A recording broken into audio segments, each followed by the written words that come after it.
Kashin Koji, a seer of the future, a man who guides others toward a better path and a brighter future.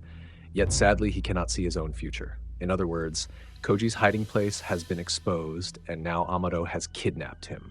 And most importantly, Boruto will let Code kidnap Sarada and ask Sarada to accept that dangerous mission. And yep, that's it. Here are the 8 key points from chapter 35 that you need to know. But before that, help me reach 100 likes on this video or 1K hype points. And once again, thank you so much, guys. So yeah, chapter 35 opens with Hidari on the cover and as the main focus of this chapter, titled Cute. First and foremost, now that the Mamushi invasion arc has ended and the bug has been confirmed dead, that means the existence of the bug, or Mamushi, is over. There are no more bugs, and of course, there won't be any more Shinju members standing in the way of Ida spying on them. And because of that, this is where an interesting question arises from Hidari to Jura. As we've discussed before regarding Jura's priorities toward Shinju members, there's a very different course of action, especially when those Shinju members die or are destroyed. But even so, Hidari is the only Shinju that Jura saved and brought back to life. And regardless of our assumptions and analyses about why Jura prioritized saving Hidari, the fact is quite simple, and might even sound silly, and that is the fear of loneliness. I mean, even though this sounds ick, as Hidari said, at least the reason Jura saved Hidari and didn't just let him disappear is purely based on Jura's own deepest feelings. He doesn't want Hidari to leave or vanish from his side, because once again, if that were to actually happen, it would make Jura feel lonely. But even if you think this reason sounds silly and maybe even illogical, at least you're not alone. Because even at this point, Ida, who's now free to spy on them and knows the entire conversation, thinks they're weird.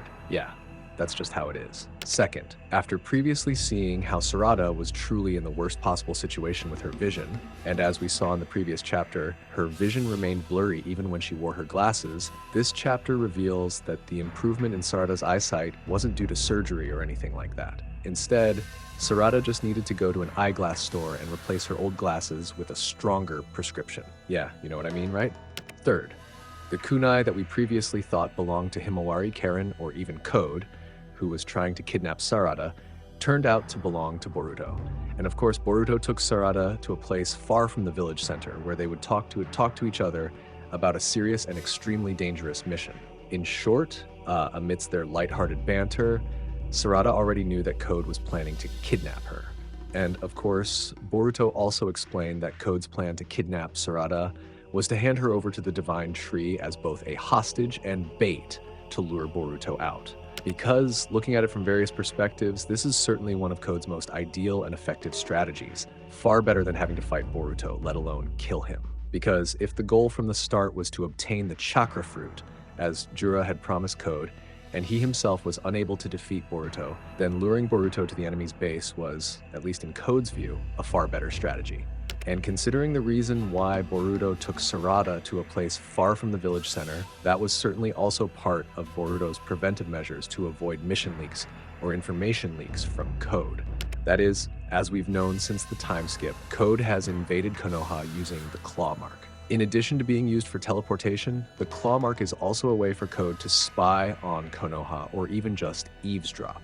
This is because, based on previous events, especially during Mamushi's invasion of Konoha, it was through that claw mark that Code learned about the situation unfolding there, along with Boruto's plan to return Mamushi's Togadama to the bug tree. So logically, the location Boruto chose is safe from Code. Fourth, the goal of all this is for Boruto to get Sarada to undertake a dangerous mission. He wants Sarada to be kidnapped by Code. But before that, Boruto gives Sarada the 2 symbols he possesses, which will later allow him to come to her rescue. Yeah, that's at least the best case scenario. Fifth, Inojin is now Koji's right-hand man. Or perhaps more accurately, Inojin will be on standby at all times. By keeping the Toad with him at all times, this also allows Koji to summon him whenever and wherever Inojin is. Sixth, Amado created his own version of Kashin Koji's Toad replica. And interestingly, Amado created a control system within Kawaki's body. I mean, we know that right now Kawaki wants to unleash the full potential of his offensive power. But on the other hand, Amado is hesitant and worried that this might destroy Kawaki himself. And in fact, during the previous Mamushi invasion, when Kawaki managed to survive and is still alive today despite being attacked by Mamushi, it's because Amado was still limiting Kawaki's offensive capabilities and providing some defensive points, allowing Kawaki to still have the ability to defend himself. And at this point, through the Toad, Amado can instantly boost Kawaki's offensive or defensive parameters, even from a distance. So when Kawaki isn't in combat, his defense reaches 100%, but when he is fighting, those parameters flip. 7th, in the last few chapters, Hidari has shown interest in a book that most fans initially assumed contained words or phrases used by humans to express themselves. Surprisingly, Ikemoto didn't make it that easy for fans to figure out. In reality, it wasn't a book filled with sentences or expressions. It was simply a picture book of animals. More specifically, it's a book about a cat with absolutely no dialogue or narration whatsoever. And yeah, it's literally just a book depicting a single cat. 8th. Amado's mission begins. After Amado's analysis regarding Kashin Koji and Inojin's involvement was confirmed, Amado handed a small scroll to Inojin.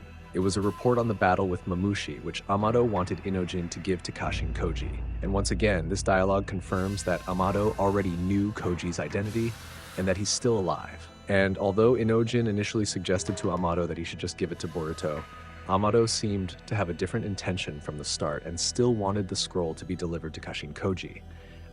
And yeah, after Amado handed over the scroll and left, unfortunately, Koji, despite knowing about it, didn't receive any information from his prescience ability. In other words, he literally had no real idea what was inside the scroll or what would happen next. After all, Koji does not have complete control over his ability.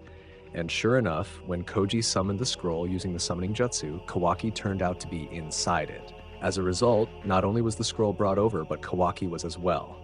And although a brief confrontation occurred, fortunately, Kawaki didn't fight back and only dodged. Because the real purpose, a command Amado created to control Kawaki and the others, turned out to apply to Kashin Koji as well. With a command that read cul-de-sac, or in other words, this is a dead end, Koji's consciousness instantly fell asleep. Yeah, that's what Amado used on the other cyborgs as well. Chapter 35 ends with Kashin Koji being kidnapped. A fortune teller and seer of the future who couldn't even have predicted that his identity would be exposed and that he'd end up being kidnapped. And what will Amado do next? Unfortunately, we'll have to wait until the 20th of next month. Anyway, I'm sorry if I'm late posting chapter 35 because lately I've been going through a rough patch, a situation I thought was truly a nightmare, and yet in the end, I found myself right there.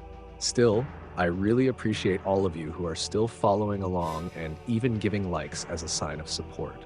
Oh yeah, since chapter 35 left one big mystery unresolved. Well, that's what we'll uncover in the next video. I'm Nim without the E. See you in the next video. Bye-bye, Dada Bio.